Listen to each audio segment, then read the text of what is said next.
think when most of us think about prayer, we think of it in terms of what we say to God. You know, we thank Him for what He's doing in our lives. We ask Him to help our loved ones. We ask God, for what we like for Him to do in our lives. But most of us neglect a very important aspect of prayer, and that is, how does God talk to us? If prayer is not a monologue, but a dialogue, how does God want to communicate to us? You see, God is speaking to you all the time, and so your goal has to be to learn how to listen and to discern His voice. Do you realize that right now in this park where I'm at, there's country music playing, there's rock and roll music playing, there's classical music playing, there's even a couple guys preaching sermons, and all of that is happening right here in this park right now. Can you hear it? Well, I don't feel bad because I can't hear it either. But I want you to watch this, okay? Listen to this.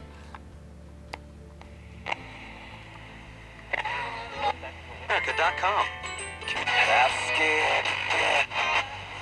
I'm only a participating Sonic Drive. You see, right now, even where you're sitting, there are all of these frequencies all around you. There are AM waves and FM waves, even UHF and VHF television frequencies surrounding you in the invisible world. They're even going through your body, and yet you don't even realize it. You can't hear it unless you're tuned in. If you can understand that, you have a pretty good illustration of the invisible spiritual world and the voice of God. Unless you have your spiritual antenna up, and unless you are tuned into station JESUS, then you will never hear God's voice. Because most of us are only tuned into one station. That's WIFM. What's in it for me? The problem with hearing God is not an external problem. It's an internal problem. It's not that He isn't speaking, it's just that we're not listening. If you think about it, we are constantly distracted everywhere we go. We always have some sort of stimuli going on. We're always either on our cell phones, or we'll leave our busy jobs and we'll listen to the radio in the car all the way home. And when we get to the house, the first thing we do is we turn on the television. We live lives that are so constantly distracted, and then we wonder why we never hear from God. In the book of 1 Kings 19, God had Elijah stand on a mountain, and the Bible says that when the Lord passed by, a great and strong wind ripped the mountains around him, but the Lord was not in the wind. And after that there was an earthquake, but the Lord was not in the earthquake. And after that there was a fire, but the Lord was not in the fire. And after the fire there was a still small voice. God spoke to Elijah not in the power of the wind, the earthquakes, or the fire, but in a still small voice. God wanted Elijah to know that He is all-powerful, that He does control all of nature, but He speaks in the quietness of the day.